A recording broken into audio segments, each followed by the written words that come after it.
tiga pertanyaannya. Tiga ya. Yang pertama, Pak Purbaya, kabarnya seluruh dirjen Kemenkeu mau diganti kecuali DJP. Ini beneran Pak? Dari kontan ya? Mana Tia kontan? Tia kontan? Oh, nggak di sini orangnya. Dari kontan mana? Tia kontan? Mana? Kamu? Oh. Kamu dengar dari mana? Hebat juga kamu, saya belum ngapa-ngapain, dia udah mutusin duluan. Dari Pak Sekjen ya? Tuh Pak Sekjen, kamu yang bocorin? Gua belum mikir apa-apa. Jadi belum ada kesan apa-apa Mbak? Itu apa? Itu gosip? Oh dia udah dekat sama tuh. Dekat semua. Berarti aja jangan nyebarin gosip dong. Enggak, belum ada tindakan apa-apa, belum ada kesan apa-apa. Seluruh dirjen akan diganti kecuali DJP. Sekjen nggak mas? Berarti sekjen yang nulis nih. Lu yang nulis lah. Pertanyaan kedua untuk saya. Wacana pembentukan Badan Penerimaan Negara BPN masih ada di RKP evaluasi. Apakah pembentukan BPN akan dieksekusi tahun ini? Ini oleh Maulana Investor Trust. Mana orangnya? Ada Maulana? Oh itu. Kalau nggak berani gini, pengen nanya tapi nggak berani ini nggak ngaku ya, takut ya. Jadi kelihatannya sih sampai saat sekarang saya belum memikirkan apakah ada badan penerimaan negara atau belum. Apalagi mengingat orang yang ngurus itu mau pindah bentar lagi.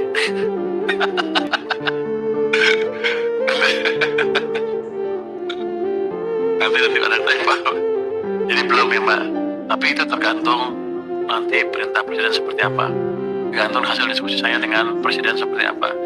Tapi untuk sementara sih kalau saya lihat sih belum perlu sampai kita semuanya sudah stabil. Yang jelas kita akan optimalkan pendapatan dari bea cukai maupun pajak. Nanti kalau udah optimal, dioptimalkan hasilnya belum bagus juga, baru kita pikir untuk bentuk itu. Tapi sekarang sih belum saatnya. Masih ada kelemahan-kelemahan di sistem baik pajak maupun bea cukai yang bisa diperbaiki. Jadi dengan desain yang ada saya mau lihat kalau dijalankan dengan optimal berapa kenaikan cukai maupun pajak. Kalau itu masih terlalu rendah, baru kita berpikir ke arah sana. Tapi rasanya sampai sekarang belum. Yang ketiga, apa kebijakan quick win dari Pak Menkeu untuk memperbaiki performa penerimaan negara termasuk penerimaan pajak yang belakangan masih terkontraksi? Oh, yang pertama ya, penerimaan pajak terkontraksi karena ekonominya tumbuhnya lebih lambat dibanding perkiraan. Kalau di ruang keempat, Oktober, November, Desember masih kebur ya dengan pemberian stimulus tadi. Ini siapa sih? Surya habis Indonesia. Mana Surya? Kamu lagi? Kamu mana kamu juga? Surya. Jangan-jangan itu karena nama. Jadi saya sih optimis ketika nanti impact dari kebijakan kita melonggarkan kondisi likuidasi sistem itu harusnya Oktober, November, Desember akan tumbuh cepat ekonominya. Itu yang pertama. Otomatis pajaknya juga akan lebih baik. Jadi saya naikin pendapatan bukan dengan menaikkan tarif, tapi mendorong aktivitas ekonomi supaya pajak saya lebih besar. Anda juga nggak kerasa bayarnya. Tapi kalau ekonominya tumbuh kenceng kan Anda bayar pajaknya happy. Karena itu yang kita kejar. Yang kedua, kita punya list 200 penunggak pajak besar. Itu yang sudah inkrah. Kita mau kejar yang eksekusi. Ditagihnya sekitar 50-60 triliun rupiah. Dalam waktu dekat ini akan kita tagih dan mereka nggak akan bisa lari. Berikutnya kami juga melakukan penegakan hukum yang untuk serius non compliance dengan menggunakan pakai kerjasama dengan Kejaksaan Agung, Polisi, KPK, dan PPATK. Terusnya ada pertukaran data juga dari Kementerian Lembaga untuk mempermudah kami menarik pajak ya. Kemudian Cortex. Tadi saya minta Dirjen Pajak tulis. Di sini nggak ada Cortex. Kenapa nggak ditulis? Jadi pada dasarnya saya akan lihat Cortex seperti apa. Keterlambatan dari Cortex akan kita perbaiki secepatnya dalam waktu 1 bulan harusnya bisa. Itu IT, problemnya IT. Nanti saya bawa jago-jago IT dari luar yang bisa memperbaiki itu dengan cepat. Terus untuk cukai,